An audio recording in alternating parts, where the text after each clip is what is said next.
Gente, que privilégio, como pastor nessa casa, poder fazer uma reunião mensal falando dessa temática para esse público. Qual público? Empresários. Tem alguém que tem empresa aqui? Microempresa? Grande empresa? Empreendedores. Tem alguém aqui que está empreendendo alguma coisa? Seu coração? E sonhadores. Tem algum sonhador aqui? Gente que não tem sonho, tem sono. Sono demais. Dorme demais. Dorme no ponto. Por que dessa reunião? Porque a igreja, ela precisa ativar as pessoas em todas as áreas da vida, principalmente na área do crescimento financeiro. Eu falei no mês passado que Jesus, ele falou mais de dinheiro do que do céu e do inferno, como se Jesus tivesse essa veia, e ele é um grande empreendedor. Ele pegou 12 pessoas desqualificadas, treinou, e é líder da maior instituição da face da terra, chamada igreja. E mês passado esteve conosco Sangalete, falando sobre empreendedorismo, e ele falou uma frase para mim lá no escritório dele, que quem aprende, empreende. Então, muitas pessoas que são acomodadas, a mente dela ainda não foi treinada. E hoje a gente vai estar falando sobre organização e organicidade. E para isso nós convidamos o Dr. Marcos, que é membro aqui da casa, né? Casado com a doutora Carol, pai do Heitor e do Arthur. Ele é médico especialista em cirurgia geral e empreendedor. E eu perguntei para ele: o que mais? Ele disse: vem o melhor agora. Eu disse: o que? Ele: servo de Deus. Amém? Que bom, né? Não é bom?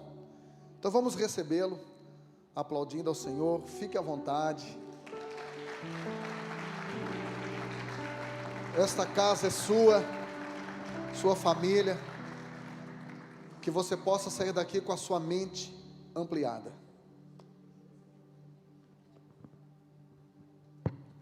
Boa noite a todos.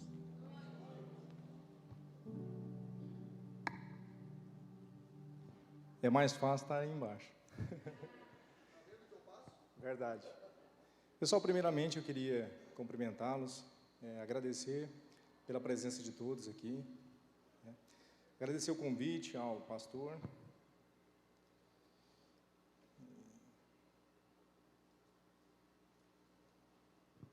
O convite de estarmos aqui confraternizando um pouco sobre essa informação para os empreendedores, né?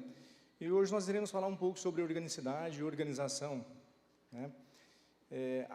A princípio eu gostaria de falar que no primeiro momento parece ser duas coisas opostas, mas que quando nós colocamos as duas dentro de uma empresa, isso funciona com muito zelo, trazendo frutos. Então eu gostaria de explicar um pouquinho sobre isso. E a junção de tudo isso traz um equilíbrio muito importante para a nossa empresa, que muitos chamam de sucesso, né? O pastor gosta muito da etimologia das palavras, né? Então, não poderia deixar de falar um pouco sobre organicidade, o que significa. Organicidade partiu-se do adjetivo de orgânico, né? Com o sufixo lá, que ele gosta da NGB, da nomenclatura gramatical brasileira, né, pastor? E essa junção fala justamente sobre o orgânico. O que é orgânico? Primeira coisa que nos vem à cabeça quando nós falamos em orgânico, pelo menos para mim, são os alimentos, né? E é mais ou menos isso mesmo. A organicidade dentro de uma empresa, especificamente falando sobre isso hoje, sobre empreendedorismo, fala sobre adaptação, sobre espontaneidade, sobre flexibilidade na empresa, e remete ao sentido natural da palavra orgânico, crescimento natural, né? Em contrapartida, como o tema nos diz, parece ser uma diferença, organicidade e organização. Então, o significado de organicidade é mais ou menos isso, E organização, em contrapartida, fala sobre uma estrutura de uma empresa, dela estar muito bem organizada, dela estar planejada. Isso fala sobre consistência, né? Organização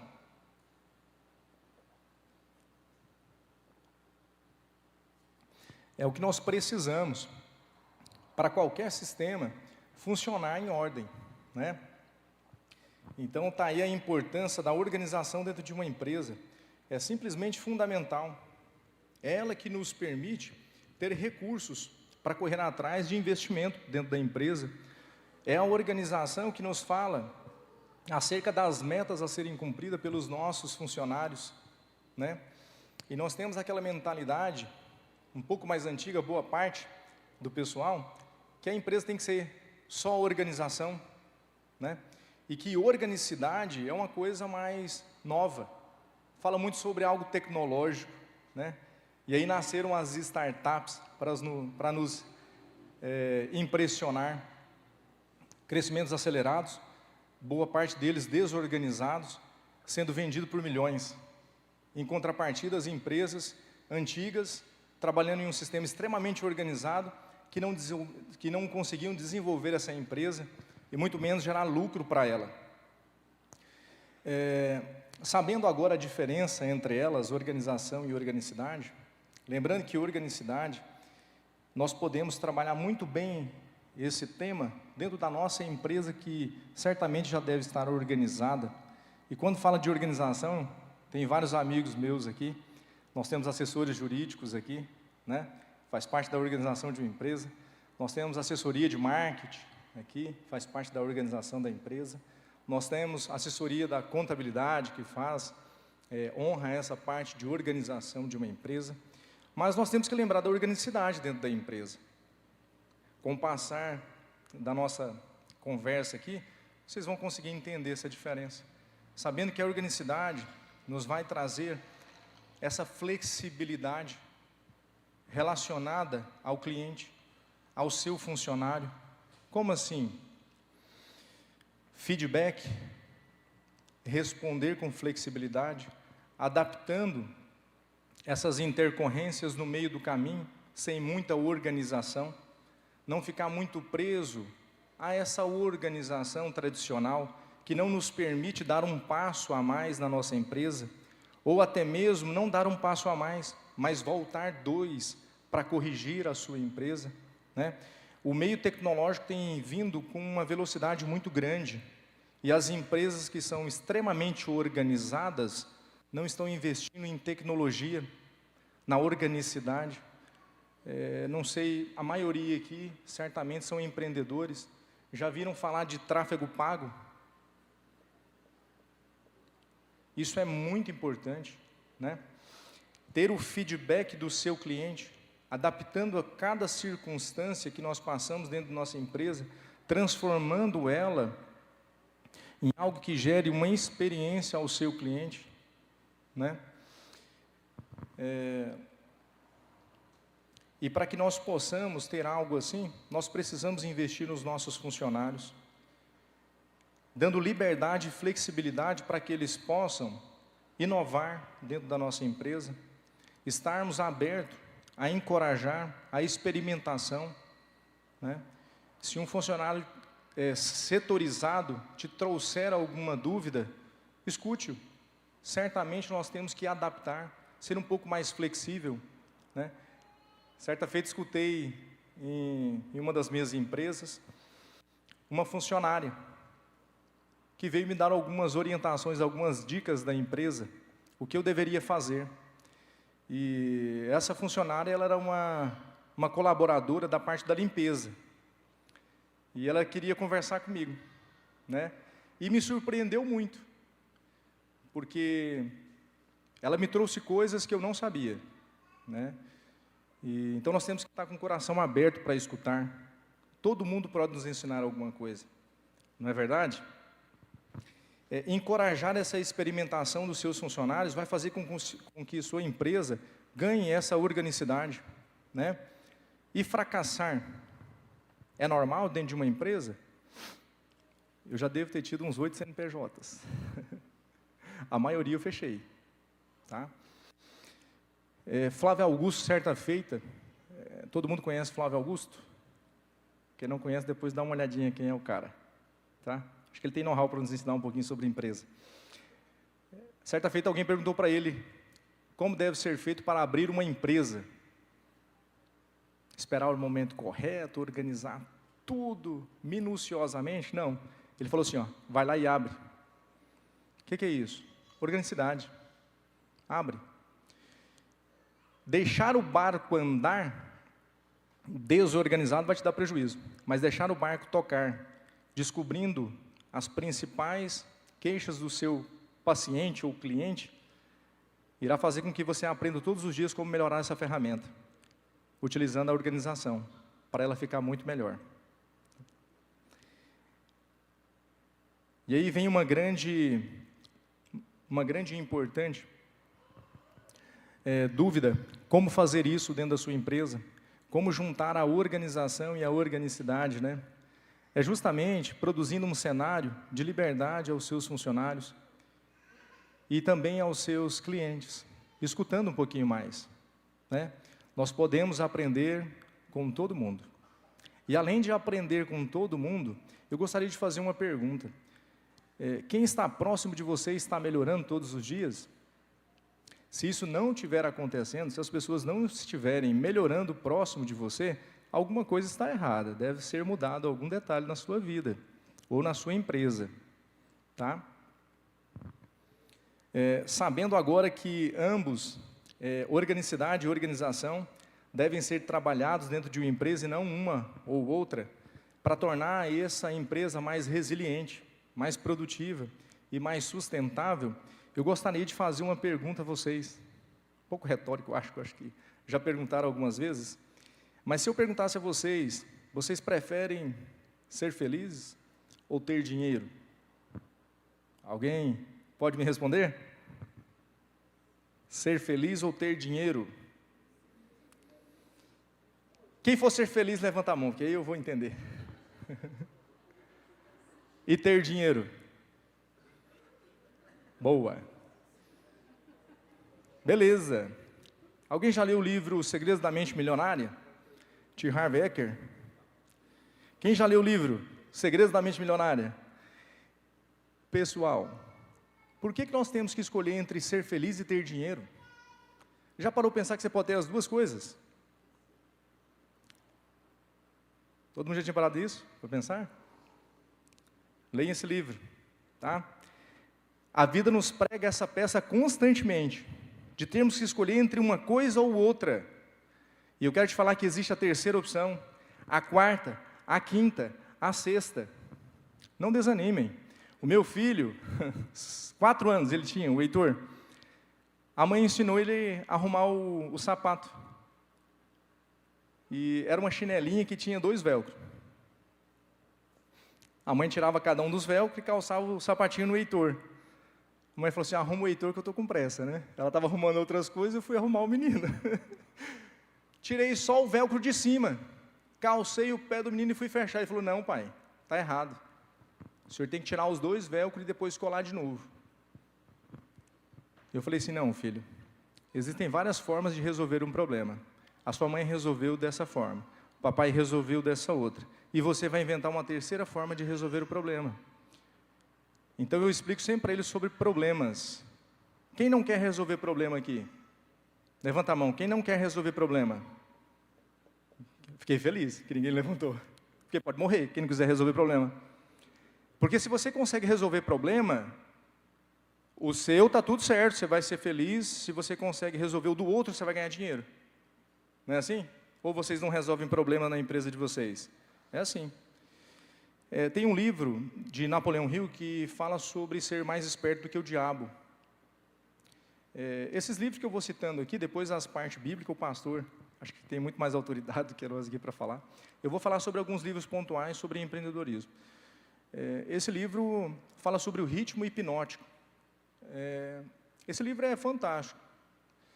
E o locutor ele conversa diretamente, às vezes, com o próprio Lúcifer, que orienta ele algumas coisas, algumas práticas que ele faz para colocar um ritmo hipnótico nas pessoas, temos que cuidar com a nossa empresa. Às vezes nós estamos num ritmo hipnótico, onde nós não conseguimos tomar outras decisões, outros cursos desse navio.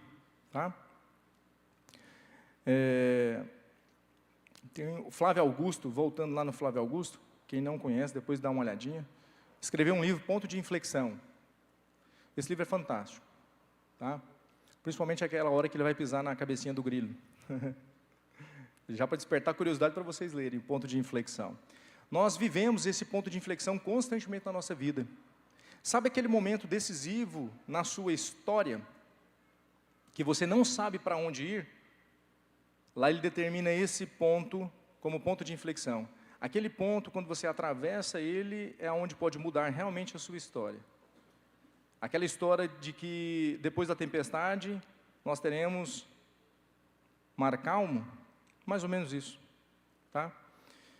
Um outro livro que eu gostaria de citar, que eu acho que tem mudado um pouco as minhas condutas, não é porque eu estou aqui na frente que eu sou um exemplo em todos os pontos, né? Nós estamos aqui para aprender, e eu acho que todos podem nos ensinar. Eu quero falar sobre inteligência emocional, que foi Daniel Goleman que escreveu, e eu conheci esse livro através de um grande amigo, que me emprestou o livro dele. Não empreste o seu livro pessoal para ninguém, e ele entendeu isso depois, que eu não devolvi, depois ele comprou outro, e me deu para pegar o dele de volta. Né, Chico? E ele foi muito inteligente, não me empresta a esposa, nem a escova de dente, nem livro. Né, pastor? Esse livro, Inteligência Emocional, me ensinou muito a lidar com pessoas. Pessoal, minha empresa é sobre pessoas que nós estamos falando. Né? Se eu for perguntar para todos os empresários aqui hoje, qual que é a maior dificuldade da sua empresa? Eu acho que 80% dos que estão aqui irão falar o seguinte: mão de obra qualificada é pessoa. Não é verdade? Todo mundo está com vontade de anunciar, procura-se alguém e fala assim: meu Deus, manda a pessoa certa agora, eu estou sofrendo demais com mão de obra qualificada. Não é? Parece que está faltando. Todo mundo quer emprego, mas parece que ninguém quer trabalhar. Não é mais ou menos isso? Pessoal, trabalhem, organização e organicidade dentro da empresa de vocês. Sejam mais flexíveis. Escutem os funcionários. Não gosto muito de citar nome, mas aqui está a funcionária que começou comigo, fiquei muito feliz de vê-la aqui. Aqui sentou no meu consultório. Eu achei bastante interessante, né? Ela entrou conosco lá como funcionária da limpeza, né? E ela teve uma ascensão gigantesca de participar das reuniões comigo, de discutir temas sobre gestão, e eu aprendi com ela. Está aqui conosco. Gostaria de falar um pouco, se o pastor me permitir. Eu sei que meu tema era muito específico, mas eu queria falar um pouco sobre o que Deus fez na minha vida. Eu venho de uma família extremamente pobre, do interior do Pará, e a minha mãe sempre trabalhou muito com motivação, né? Sempre foi muito guerreira, positiva, e sempre profetizou na minha vida, ela e minha avó. Minha avó me chamava de Doutori, desde pequeno, Doutori. Isso fez com que eu corresse atrás, né? Numa conversa com o pastor, disse a ele que minha avó, minha mãe, foi meramente instrumentos de Deus para que eu esteja aqui hoje, realizando o sonho de Deus na minha vida, mas que Ele usou essa ferramenta. E durante muito tempo, um versículo bíblico falou muito comigo, que foi Deuteronômio 28, né?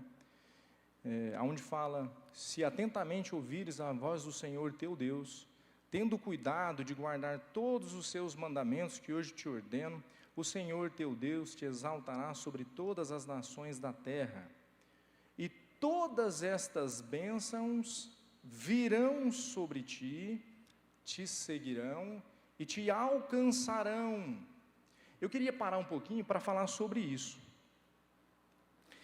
Quando ele fala que todas as bênçãos virão, te seguirão, vocês estão percebendo que está em movimento? Amados, não dá para ficar parado, não dá para esperar. O mundo que nós estamos vivendo tem que estar em movimento. A bênção vai correr atrás de você. Se ela vai correr atrás de você, você está correndo, você não está parado. Quem está parado não vai pegar, né? Jesus falou: o seu caminho, a verdade é a vida. Caminho é para quê, meu amigo? É para caminhar. Ô, gente, vocês ouviram o Dr. Marcos falando que ele é de uma família, né, de origem financeiramente limitada, e talvez você queira fazer alguma pergunta: como que ele fez para superar isso, para mudar a sua mentalidade? Então, por exemplo, quais as empresas que hoje você é proprietário, é CEO, é dono? Tá, eu já abri algumas empresas que já fecharam. Eu fiz, uma vez entrei numa sociedade de uma terraplanagem, já fui sócio também de uma construtora. Hoje eu sou sócio da clínica AME, sou dono da empresa Mesomo e Mesomo, tenho participação na Mestre Brasa, tenho participação também na TGX Digital. O que é Mestre Brasa? Depois eu posso falar um pouco mais sobre isso, mas o projeto está caminhando. É um espaço pequeno que tem no shopping, que nós iremos servir tábuas e alguns hambúrgueres. Não está em funcionamento ainda? Já está funcionando. Nós estamos adaptando o cardápio junto com o sócio, para poder melhor atender a turma aí. Estamos quase lá. Tá, e o que fez você fechar essas empresas que você... No que você acha que errou? Ou não foi um erro? Simplesmente foi um ciclo? Foi um erro. Quando eu falei sobre conhecer pessoas, sobre gerenciar bem as suas emoções e ter um controle emocional, é justamente conhecer pessoas. Eu acho que sociedade, ela pode dar certo na maioria das vezes, e o ponto mais crucial que ela pode dar errado é quando ela está faturando baixo ou quando está faturando muito. Então é muito importante você conhecer muito bem o sócio que você está entrando, ter certeza que ele está na mesma frequência que você, né? Frequência que nós podemos entender muito bem sobre estar no mesmo propósito, né? Eu acho que as minhas empresas que deram errado foi porque nós não estávamos na mesma frequência, né? E talvez porque eu não escutei. Se você quer abrir uma empresa, procure quem está performando mais do que você, aonde você quer chegar, né? A princípio, quando eu comecei, eu fiz isso. Quando eu fui sócio da construtora, eu procurei o mestre das construtoras daqui de Araranguá, né? Quem performava alto. Fui no escritório do Sangalete, né? Conversei com ele, e ele foi extremamente solícito, né? Abriu ali para nós, e eu achei super interessante, Sangalete. Ele não nos viu como um concorrente, né? Mas foi um cara que abriu o jogo. Olha, faz assim que vai dar certo, não faça isso, faça aquilo. Então até hoje eu tenho um carinho muito grande, gratidão pelo cuidado que ele teve de nos orientar, né? Mas eu acho que é sobre frequência, pastor. É você conhecer e ter esse feeling para conhecer o teu sócio. Domingo a gente recebeu um pastor aqui, que já está aposentado como pastor, o Edson Tesman. Ele é pai do Ramon Tesman. E tem um outro irmão que eu não lembro o nome, sabe? Eles têm a Blueberry, Tiago Tesman, né? Até ele palestrou lá no Empreende. E eu marquei um encontro com ele, fui lá na igreja, quando ele estava em ativo, já deve fazer uns 6, 7 anos. Ele perguntou: o que você veio fazer aqui? Eu disse: eu vim saber no que o senhor errou, que eu estou começando agora. O que o senhor errou que eu não devo errar? E ele disse: como que tu trata com as finanças? Eu digo: extremamente, de forma limitada. Pastor tem medo de falar de dinheiro. Pastor que não lê Bíblia, né? Tem medo de falar de dinheiro. Ele disse: eu posso fazer um seminário na sua igreja sobre finanças? Eu digo: a minha igreja fica lá na Divinéia, é uma igrejinha perto da favelinha, não vai dar certo. Posso ir lá? E ele esteve lá e mudou a minha mentalidade. Por causa da palestra dele, a gente veio para cá, podemos recebê-lo aqui.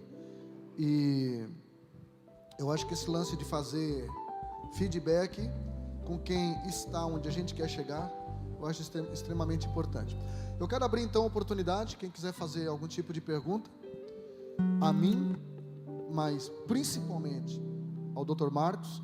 Gente, estava ali sentado, estava vendo, é um privilégio para a gente poder, né, sentar para ouvir quem tem know-how para falar. Alguém? Levante a mãozinha, o microfone.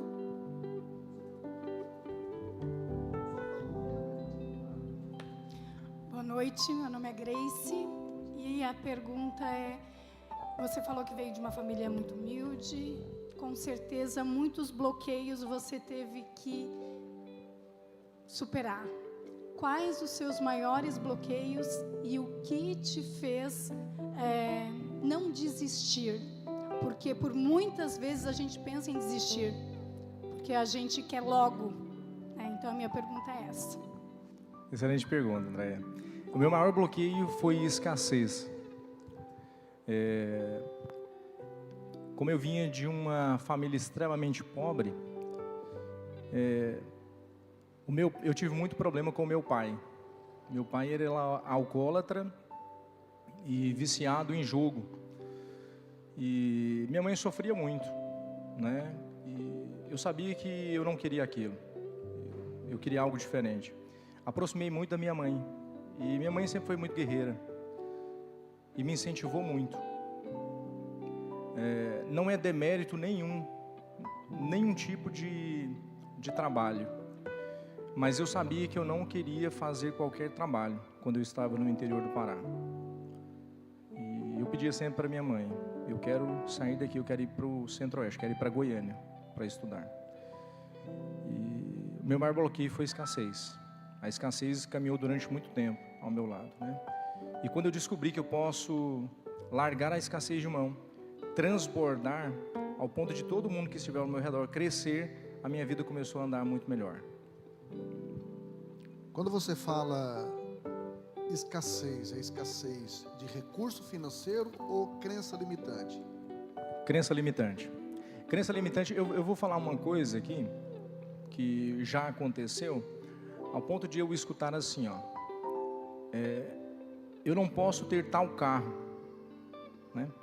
Eu quero te falar que nós podemos chegar a qualquer lugar que nós consigamos enxergar. Costumo falar aos meus pacientes de emagrecimento, trabalho com um pouco de emagrecimento, que você consegue chegar aonde você consegue enxergar. E isso é algo que a medicina explica. Nós temos alguns receptores que liberam neurotransmissores, hormônios o tempo inteiro.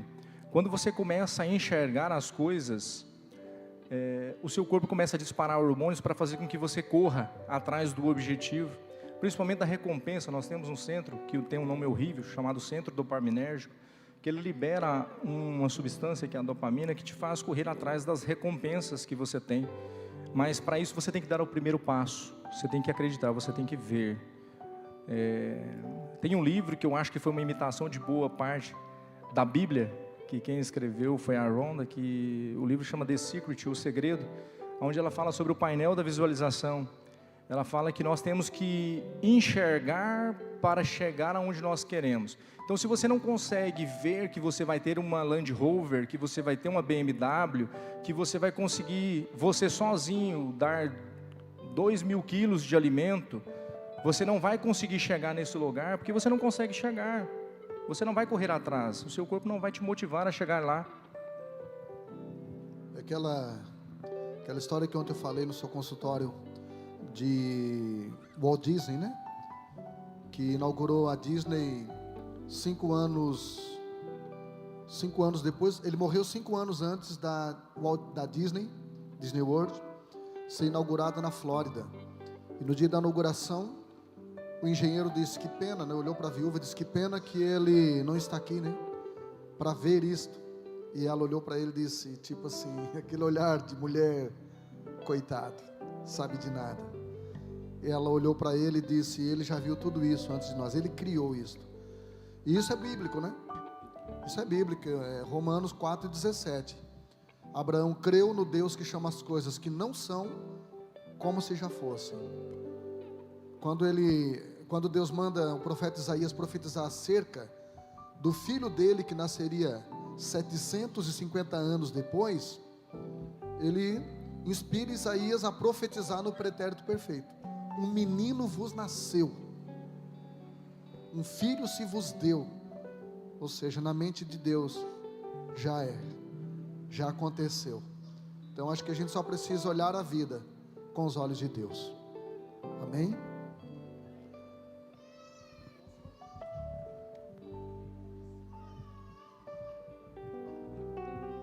Boa noite, Dr. Marcos. Minha pergunta é a seguinte: há quanto tempo o senhor é cristão e o que mudou depois de você decidir a seguir Jesus? Eu sou cristão há 26 anos, tá? Tudo começou depois dos 18 anos de idade. A minha irmã, do meio, converteu. E nós morávamos em Goiânia. Eu fui muito novo para estudar em Goiânia. E eu tinha aquela irmã crente chata demais. Imagina eu com 18 anos, em Goiânia. Queria passear, queria sair. E a minha irmã era terrível. Numa das minhas passeadas em Goiânia, cheguei de madrugada em casa. Minha irmã estava acordada e disse: se você morrer hoje, você vai para onde? Eu falei: rapaz, nem curva eu faço. Cai direto, não bate nem a tabela. Não. E eu falei, entrei para o meu quarto. E ela continuou insistentemente. Nós morávamos sozinhos, né? Eu e ela. E ela foi muito insistente. Numa dessas insistências, cheguei tarde outra vez. Ela me chamou a atenção. Eu fui para o meu quarto sozinho. Ela tinha ido dormir. E ali eu desabafei com Deus em pensamento. E falei alguns absurdos para Deus, né? Deus, o Senhor existe, por que está acontecendo tudo isso? Eu tinha uma vida extremamente difícil em Goiânia. Os meus pais moravam no Pará. Minha mãe tinha o pouco dinheiro que nós tínhamos. Ela investiu numa plantação de abóbora e carunchou inteira. Todo mundo sabe o que é isso? Perdemos a plantação inteira. E ela falou que nós teríamos que voltar para o Pará, porque não tinha dinheiro para nos manter mais. E eu falei para minha irmã: eu não volto. Ela falou: eu também não. Então vamos trabalhar, vamos procurar alguma coisa. Minha irmã estava empregada, ela trabalhava no HSBC Bamerindos, naquela época em Goiânia, e eu estava desempregado. Falei: tem que arrumar um emprego agora, né? Só que a crista era muito alta, pastor. Fui procurar emprego nos melhores lugares. E Deus falou assim: não tem para ti. Voltando de algumas tentativas frustradas de busca de emprego, sabendo que se eu não conseguisse eu teria que voltar para o Pará, né? O ônibus parou num ponto próximo da minha casa, lá em Goiânia, no setor Crimeia Leste, onde era a pecuária. E eu vi um pit dog. E nesse pit dog, talvez seja por isso que nós estamos com o mestre Brasa hoje, para vender hambúrguer. Vi esse pit dog e um cara sozinho, um senhor, abrindo as cadeiras e as mesas do pit dog. Falei: não é aqui, senhor. Mas eu não tinha outra saída. Ou era isso, ou era voltar para o Pará. Então, Deus quebrou um pouco ali do milindre, da alma. E eu cheguei para aquele senhor e falei assim: olha, eu posso te ajudar. E ele falou assim: olha, mas eu não estou precisando. Eu falei: não, mas de qualquer forma eu vou te ajudar a abrir as cadeiras. Ele abriu as cadeiras, nós sentamos um pouco. Ele falou: não, você sabe mexer na chapa? Eu posso tentar. E aí foi quando eu conheci. Na verdade eu já sabia que eu tinha uma veia meio empreendedora, porque desde pequeno eu vendia tudo que eu tinha. Vendia e colocava tudo em bezerro. Aprendi que bezerro dava dinheiro desde pequeno. Então, meus aniversários, eu falava: mãe, eu quero dinheiro, eu quero comprar bezerro. Ovelhas. E aí aquele senhor me arrumou um emprego. E a chapa, quem trabalha na chapa, ou no forno, tá aí um mestre das pizzas aí também, né? Esquenta muito. E eu, muito malandro, ele me colocou na chapa. O velhinho não queria mais ficar na chapa, porque esquentava demais. Vamos colocar o novato aqui para fazer o hambúrguer, né? Rapaz, aquele trem esquentava demais. E eu falava assim: Senhor do céu, tem que inventar alguma coisa. E eu falei assim, o nome dele era Lorival. Eu falei: Lorival, vamos colocar um teleentrega aqui, homem de Deus. E ele: como assim? E eu doidinho para ter uma motinha, né? Eu não tinha dinheiro para comprar. Eu falei: é o seguinte, tinha um primo meu que ele tinha facilidade naquela época para conseguir linhas telefônicas. Eu falei, eu consigo a linha telefônica. Ele falou, então vamos colocar, mas como é que funciona esse negócio de entrega? Eu falei, nós vamos colocar aqui, você vai ter que arrumar outro chapeiro. Eu já queria sair da chapa, né? E aí eu vou entregar os sanduíches ao redor. Eu falei, então tá bom, só que você vai ter que comprar uma moto e tem que ficar comigo. Ele, não, então tá bom. E o negócio prosperou demais. Ele contratou outro rapaz para a chapa, e eu fui lá e mandei imprimir vários cartões do pit dog dele. Peguei a motinha e saí no setor inteiro, entregando um cartão, e falava para o porteiro, falei, cada 10 sanduíches que você vender, eu te dou um. E lá em Goiânia, no setor Cremeia Leste, quem conhece ali, Vila Nova, tinham várias casas de show, no pior sentido da palavra, tá, pessoal? E eu chegava no cara, pro porteiro, e falava assim, a cada 10 você vendeu, eu te dou um. E fui embora, sentei no pit dog. Homem de Deus, o telefone não parou de parar, não parou de tocar. Não dei conta de fazer as entregas. Eu falei, opa, esse negócio dá certo. E aí incentivei ele a empreender em outros lugares. Eu tinha 19 anos. Aí Deus abriu as portas, meus pais conseguiram controlar e eu voltei a estudar de novo. E a conversão, e o encontro com Deus, como que foi? A minha irmã perguntou isso para mim, né? Se eu morresse naquele dia, para onde que eu iria? Aquilo me incomodou bastante. Me debrucei ali, falei algumas barbaridades para Deus e falei assim, eu vou lá na igreja dela, sem aviso prévio. Ela foi na frente e eu peguei um ônibus, nós tínhamos que pegar 3 ônibus para ir na igreja dela. Cheguei e sentei no fundo. Quando eu cheguei no fundo da igreja, uma mulher veio até a mim e falou assim, eu gostaria de falar contigo. Aí eu falei assim, miserável. Ela falou que eu vim aqui. Você tinha que idade na época? 18 anos. Eu falei, a minha irmã falou que eu vim aqui. Ela descobriu de alguma forma que eu estou aqui e me entregou. Esses crentes chatos já vão me parar aqui e vão tentar fazer eu virar crente também. E a mulher saiu para o lado. E eu falei assim, na hora que ela descuidar, eu vazo aqui no fundo, ninguém me vê. E vou embora. Quando eu pensei em ir embora, algo mexeu comigo. E me trouxe curiosidade. Eu fiquei extremamente curioso para saber o que aquela mulher queria falar comigo. Porque eu comecei a pensar, minha irmã não me viu, ela não sabia que eu vinha na igreja. Falei, vou esperar mais um pouquinho. Curioso, né? Aí terminou o culto, me aproximei daquela mulher, ela falou, posso orar por você? Até então eu nunca tinha tido contato com algo daquele sentido. Quando ela impôs as mãos sobre mim, ela começou a orar, e eu escutava a voz dela. Em certo momento da oração, a voz dela mudou completamente. E a voz dela entrou dentro da minha cabeça. Algo bem diferente. E aí eu vi que algo diferente estava acontecendo na minha vida. Foi quando nasceu a primeira profecia, e ela falou assim que via um bisturi de ouro na minha mão. Terminou a oração, ela falou mais algumas coisas pontuais. E ela falou assim, não sabia que você era médico. Eu falei assim, nem eu, não sou médico. E naquela época eu fazia biologia em Goiânia, né? Ela falou, você é médico. Eu falei, não, não sou médico. Ela falou, você é médico. Eu falei, meu Deus, essa mulher é doida, né? Pô, é tudo doido. Tô falando que não sou.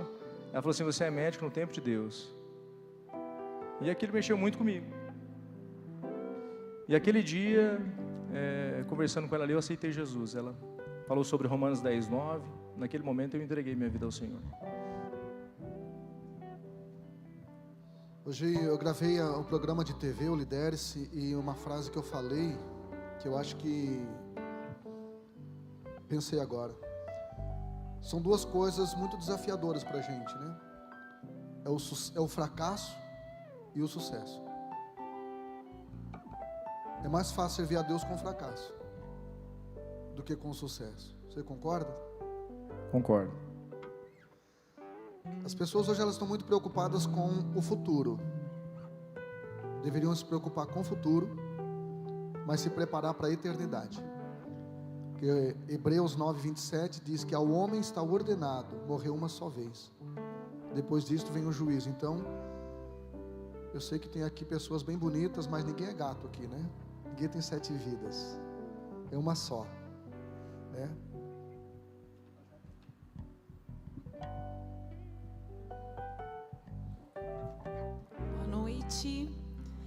gostaria de perguntar como é que é a tua rotina hoje, tua rotina espiritual e também em tudo, assim, que horas que tu acorda, se tem hábito de ler, de orar, essas coisas. Como é que constitui, assim, a tua rotina? Excelente. Segunda, quarta e sexta, nós acordamos 4h50, 5 horas da manhã. Me organizo para ir para um esporte de contato que eu gosto muito, que é o jiu-jitsu. Começamos recentemente. Você diz nós, você e a doutora Carol. A Carol não vai. Nós é um grupo de amigos que estão aqui presentes, Certo. que participa conosco lá. Carol ainda não vai. Só quando ela tá brava que ela faz comigo lá em casa. Dá uns esganagatos em mim. Então eu acordo mais ou menos, durante a semana inteira, mais ou menos esse horário. Quando eu não estou no jiu-jitsu, eu estou na academia, às 6 horas da manhã. Na sequência eu volto para casa, tomo café com os meus filhos, deixo boa parte dos dias da semana deixo na escola e vou para a clínica fazer os meus atendimentos, né? Nas segundas-feiras, pontualmente, estou às 7 horas da manhã no hospital, onde dedico 6 horas no hospital regional ainda, tá? Quando eu cheguei aqui, eu fazia 12 plantões no hospital regional. Hoje eu estou com 6 horas apenas durante a semana lá. O restante do tempo eu atendo aqui na clínica AME. Termino as consultas, hoje eu terminei, acho que era 6 e alguma coisa. Volto para casa, nós comemos alguma coisinha antes das 19, confraternizamos com os nossos filhos e leituras, quando faço, sempre gostei muito de estudar na madrugada. Nunca fui muito de escrever, então aprendo muito pelo ouvir. Então sempre gostei muito de fazer os meus estudos de madrugada, sempre acordo mais cedo para estudar. Minha cabeça, eu sinto que está vazia e que eu aprendo mais quando eu acordo para estudar. Rotina espiritual, gosto de ler versículos bíblicos, não gosto da leitura extensa bíblica, gosto de ler livros de empreendimento. Já li a Bíblia não toda, algumas vezes. Amava ler Apocalipse durante uma fase da minha vida. Cheguei até a começar a decorar o livro de Apocalipse, tanto que li. É mais ou menos essa a minha rotina. Sábado e domingo me dedico inteiramente à minha família. Mais alguma pergunta? Aproveitem. Aproveitem porque eu não avisei que eu ia fazer pergunta. Então, esse é o momento de você aproveitar, porque eu não sei qual vai ser a próxima. Lá,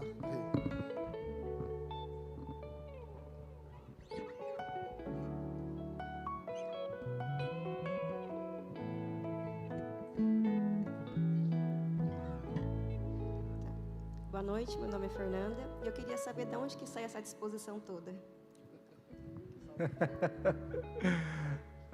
Dos soros, né, Nanda? A Nanda já que ela fez a pergunta, a Nanda é minha funcionária, pessoal, que começou comigo ali na limpeza e é a futura melhor gestora de Araranguá. Né, Nanda? A disposição vem através da motivação, pessoal, e dos propósitos que eu tenho com Deus, né? Claro que eu cuido muito bem da minha saúde, trabalhando nessa área, nós estamos constantemente revendo tudo isso, né? Faço algumas reposições de vitaminas, constantemente faço isso, mas o que me motiva todos os dias são os meus filhos e a minha esposa, Nanda. Correr atrás de fazer sempre o melhor para eles. Me permita ampliar a sua resposta. Eu acredito que a resposta está na temática que você ministrou: organização e organicidade, né? Planejamento e saúde. Porque se às 5 da manhã, quando você acorda, você não tiver com saúde, a vontade de ficar na cama, né? Mas se também com saúde não planejar sair da cama às 5 da manhã, dificilmente ia conseguir, né? Pastor, mas deixa eu te falar, até com saúde dá vontade de ficar na cama. Sim, com certeza. Mas isso, imagina, pessoal, assim, né? Mas isso eu já toquei nisso aqui, pastor, justamente para gerar esse ponto aqui. Porque, pessoal, não é sobre estar motivado, né? Eu sei que isso já se tornou um jargão aí nesse meio, mas nem sempre nós estaremos motivados a fazer alguma coisa, né? Isso fala sobre disciplina, né? É fazer o que não quer mesmo. Tem hora que nós temos que fazer isso, né? Eu não acho que é bom acordar todo dia 4h50, eu quero ficar deitado, dormindo, descansando um pouquinho mais. Mas nós sabemos do propósito que nós temos, aonde nós queremos chegar. Por isso, disciplina. Tem um livro da Joyce Meyer que fala com o título Crie Bons Hábitos. Eu acho que quando você faz alguma coisa com frequência, aquilo se torna hábito. Então se torna menos pior, né? Eu tiro porque durante a minha vida inteira, minha mãe, 11 horas da noite, ela estava botando a água esquentar para cozinhar o arroz. Então a gente dormia extremamente tarde. E consequentemente, no outro dia acordava indisposto, né? E eu venho já há alguns anos tentando ter essa disciplina, esse hábito de acordar cedo, né? E hoje, mesmo quando não levanto, eu acordo, porque o nosso cérebro é uma máquina de repetição e de economizar energia, né? Então, acredito que seja mais ou menos dentro disso. É totalmente isso. O relógio biológico que eles costumam dizer, dentro da medicina tem um ciclo circadiano. Você controla tudo isso, né? Por isso que todas as nossas atividades que nós queremos criar um protocolo, digamos assim, a organização da sua vida, o seu organismo, ele entende os horários. A maioria das pessoas tem horário para tudo. Geralmente vai ao banheiro fazer o número 2 sempre no mesmo horário. Isso é o seu corpo, que tem um relógio fisiológico que controla tudo isso. Por isso que nós orientamos assim, vai fazer atividade física, escolha sempre o mesmo horário para fazer atividade física, para quando chegar aquele momento, seu corpo já está se preparando para isso, né? O pastor falou sobre construção do hábito, né? Acho que Charles Duhigg escreveu o livro O Poder do Hábito, né? E lá leu? É fantástico o livro. Lá ele fala assim, o cerne do livro, ele fala muito a respeito sobre o looping do hábito, né? O looping do hábito nada mais é do que você pegar a deixa de um problema. O que é a deixa? Por exemplo, o paciente quer emagrecer. E geralmente quando ele me procura, a deixa maior é assim, já não aguento mais. A deixa é o que te chama para a ação. Às vezes é uma frustração no casamento, às vezes é porque está obeso, às vezes porque quer vestir uma roupa. Isso gera o primeiro passo. Essa é a deixa. Depois que você tem a deixa, você constrói as metas, que são os objetivos a serem traçados para chegar na sua recompensa. Então nós pegamos a deixa, bolamos a estratégia da execução, que são as metas, até você colher a recompensa. Lá fala que se você fizer isso, de 2 a 3 vezes, você constrói um hábito. E isso às vezes me dá até medo. 2 a 3 vezes na semana? Não. Essa construção do hábito, ela pode durar em torno de 66 dias. É aproximadamente 3 meses para construir um hábito. Ou para desconstruir outro. Isso de acordo com a literatura, né? Mas quando eu falei que me dá medo, porque tem um estudo de neurociência que fala que 40% das nossas decisões não somos nós que tomamos. É o poder do hábito que toma por nós. E isso é muito simples de entender. Os que dirigem aqui, vocês não pensaram em abrir a porta, entrar no carro, ajustar o banco, arrumar o volante, dar seta, pisar na embreagem, olhar no retrovisor, olhar. Isso é automático. Isso tornou-se um hábito. É medular. Está aqui atrás. Já construiu. E eu falei que me dá medo porque no livro, Mais Esperto do que o Diabo, ele fala que usa isso para atingir as crianças. Então ele constrói a construção de um mau hábito, faz com que o seu filho veja isso constantemente e repita isso constantemente. Os filhos não farão o que a gente fala, o filho vai fazer o que você faz. Então não adianta você tentar ensinar o que é certo para o seu filho se você faz errado. Isso é o poder do hábito. Então se o hábito decide 40% da sua vida, não nos preocupa se os hábitos que nós construímos estão bons ou estão ruins, porque se estão ruins, 40% da sua vida, você terá más decisões. Mais alguma pergunta?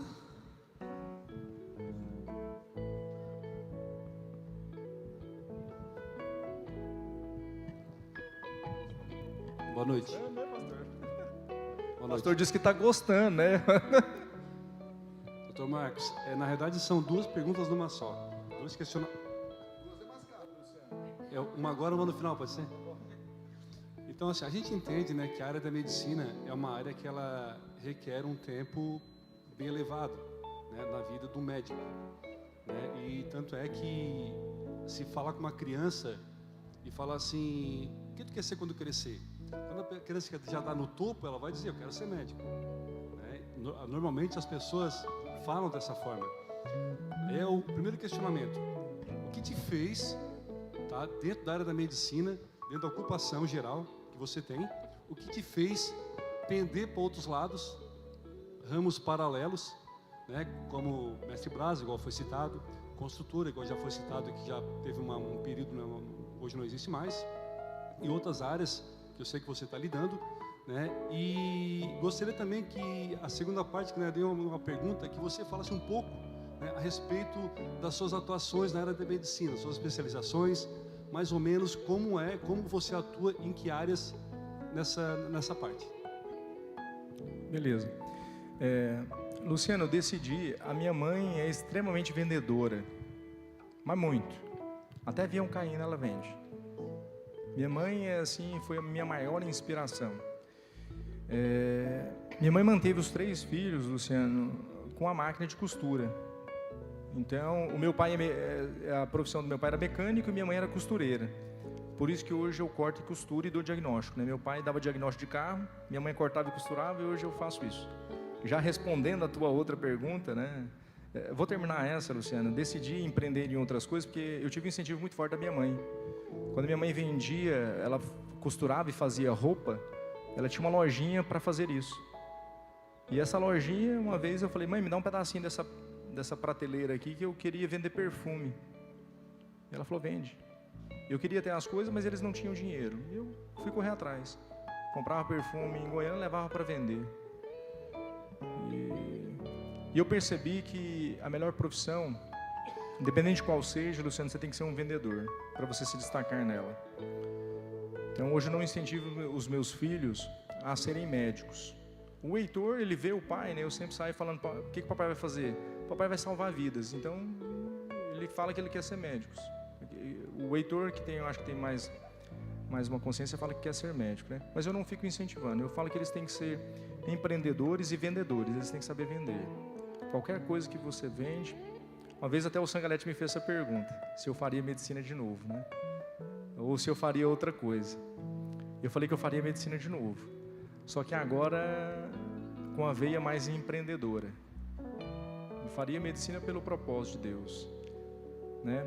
Minha área de atuação, eu sou médico, especialista em cirurgia geral, sou pós-graduado em cirurgia bariátrica e metabólica, tenho 6 cursos de aprofundamento em emagrecimento e hipertrofia, e nós operamos da parte abdominal, hérnia, vesícula, apêndice, problemas do intestino, mais ou menos isso. Mexemos no tórax também algumas vezes, no hospital regional toda a parte de trauma a gente atende, né? Hoje eu estou só 6 horas ali durante a semana. Não sei se eu te respondi tudo, Lu. Dr. Marcos, qual seu conselho? Oi? Pastor Leandro e daqui da igreja. Qual o seu conselho para aquele empreendedor que ele é cristão, que tem equipe ou não, que trabalha com venda direta, atendendo clientes, se ele deveria aplicar conceitos cristãos no atendimento, falar sobre fé com o paciente ou com o seu cliente, falar sobre Deus?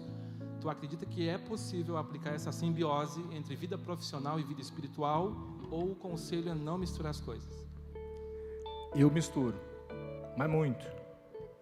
E toda vez que eu só separo, eu misturo separando. Eu começo a falar de Cristo e mando para ele. E aí nós temos uma estratégia, um combinado entre eu e ele. No meu celular está escrito assim, ó, Jean Coach. Não está escrito Pastor Jean. Então, quando eu já encontrei algumas vezes em meu consultório pessoas, eu trato de pessoas doentes. Eu costumo dizer que a obesidade é uma doença do corpo e da alma, né?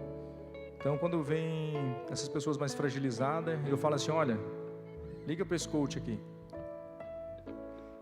Combinado, uma estratégia nossa que eu mando para ele. Então, eu falo muito de Deus. Hoje mesmo eu tive a oportunidade de receber um paciente e durante a consulta, eu vi ele mandando uma mensagem para a esposa. E aquilo me trouxe um certo desconforto, o jeito com que ele falou com a esposa. E aí eu não segurei, eu tive que depois admoestá-lo ali com muito respeito, né, com muito cuidado. Mas falei para ele. Falei sobre alguns princípios bíblicos, né, de como tratar a pessoa que está dormindo do seu lado, está cuidando de você. Até porque ela tem o poder de colocar algumas gotinhas na tua bebida, sem você ver, tudo isso. Não dá ideia. Eu acho muito interessante, né? Quando, sem quebrar o profissionalismo, essa percepção do espiritual, né? Interessante que ele não faz isso só nesse sentido, ele faz no oposto também. Quando eu comecei a cuspir sangue, que eu fiquei muito preocupado, achei que nos 2 minutos posteriores já tinha morrido de câncer em alguma coisa do corpo, e que eu entrei em contato com o Dr. Márcio, que ele foi lá em casa e ele orou por mim. Até minha esposa levou um susto, né? Porque ele entrou pela porta, depois do culto ele estava assim na minha garganta. Ela imaginou, só está dando a extrema-unção para despedir o servo. Mas ela esqueceu que vaso ruim não se quebra assim tão fácil. Então foi muito interessante e também me tratei, né? Fiz o procedimento medicamentoso, o tratamento medicamentoso sugerido por ele, mas confiei muito no poder da oração dele também. Eu acho que essa junção com prudência, né? Esta junção do profissional, e eu como pastor também faço muito isso, né? Eu uso muita técnica de coach nos meus atendimentos. Hoje eu sei que isso está sendo muito criticado, né? Misturar coach com pastor, mas geralmente quem fala isso é porque não é pastor, não é coach. E se fosse os dois, então daí já não falaria mesmo, né? Porque o coach nada mais é do que alguém que aprendeu a fazer boas perguntas. E eu tenho usado muito isso e tem dado muito certo. Por isso que em cada 10 pessoas que eu converso, 9, elas acabam sendo convencidas pelo Espírito Santo de que elas precisam entregar o seu coração ao controle de Deus. E isso tem sido muito positivo. Última pergunta. Aquela pergunta de $1 milhão. O Sanga quer perguntar.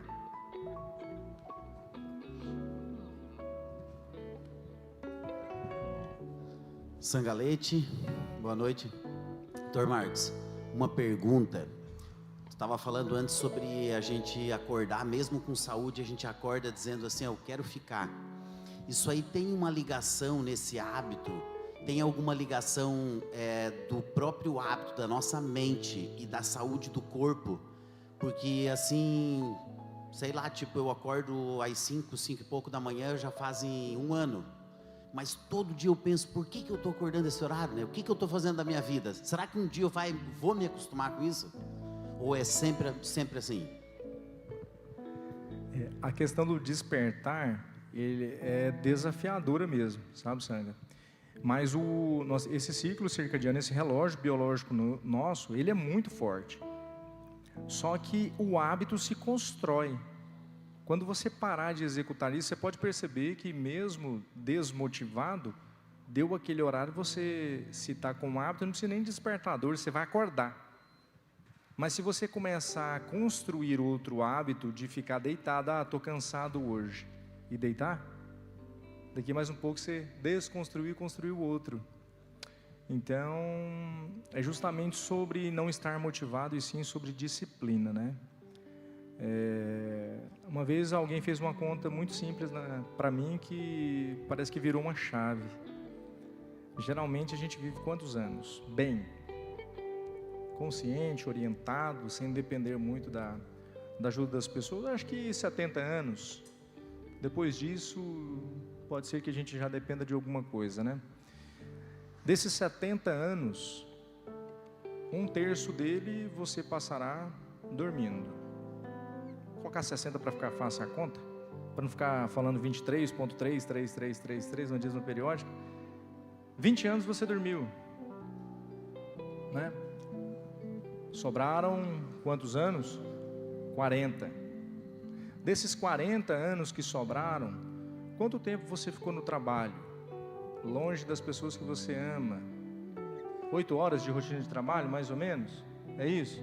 Então mais 1/3 da sua vida ficou no trabalho. 1/3 mais 23,33, sobraram quanto aí, pastor? Mais 20, vamos supor, sobraram mais 20 anos. Desses 20 anos, quanto tempo você passou dentro do carro? Escovando os dentes, no banheiro tomando banho, fazendo outra atividade, indo ao banco.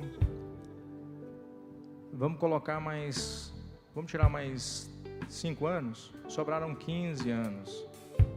Desses 15 anos nós temos para ter bons momentos com as pessoas que nós amamos, né? E aí me preocupa dormir muito. Então a disciplina de acordar cedo, é justamente porque o tempo é muito curto. E nós que estamos na área da medicina, essa linha para nós é muito tênue, sabe? Quem está do outro lado, antes da gente ter feito medicina, parece que nós somos invencíveis, parece que não morre. E como nós estamos no hospital, toda hora você está diante de alguém que está indo embora, né? Você está vendo isso muito perto, e aí dá medo, porque pode ser um filho, pode ser um pai. Na verdade é um filho, é um pai, é uma mãe, é um irmão, é de alguém que está indo. E isso pode, daqui mais um pouco, tocar a nossa porta. Ser médico é muito interessante. Nascem muitas perguntas que servem para nós mesmos a resposta, sabe? Já perguntei para alguns pacientes que estavam no leito de morte, né? Alguns só me falaram assim: doutor, eu estava bem até ontem. Então, quando o pastor fala assim nos cultos, né, eu entendo perfeitamente quando o senhor fala. Talvez hoje seja o seu último dia aqui na terra, né? Porque o médico, ele está constantemente vendo isso, vendo o último dia dos pacientes. Isso faz com que eu acorde cedo.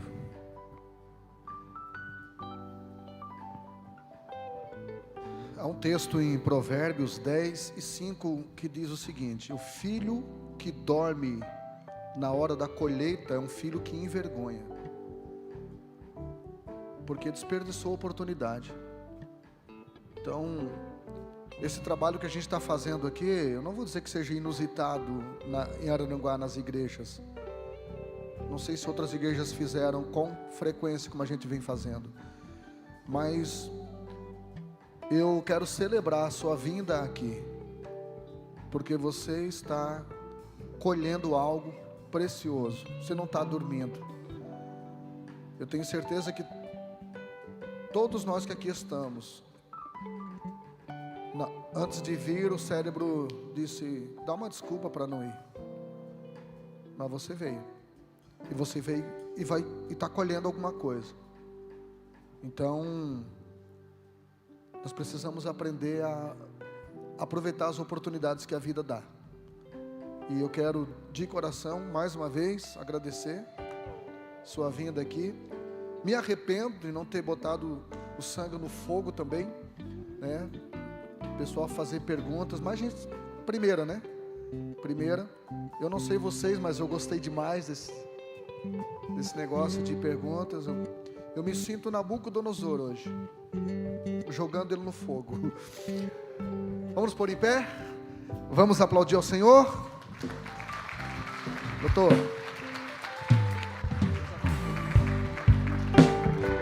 vamos adorar o Senhor um pouquinho.